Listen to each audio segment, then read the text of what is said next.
Assalomu alaykum azizlarim. Mana bu soyabonlar kun salqin bo'lganidan o'zidan o'zi yopilyapti. Qarang. Yopilish jarayonlari hammasi yopilmoqda.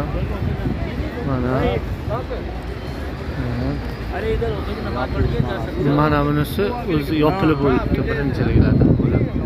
Hammasi yopilyapti. Kun salqin bo'lsa yopilar ekan, kun issiq bo'lsa o'zi ochilar ekan. Avtomatik o'zi hech qanaqa tuksiz narsasi ishlar ekan. Mana bunisi ham yopilib bo'libdi. Mana bular ham yopilyapti. Sekin mana soyabonlar yopilish jarayoni.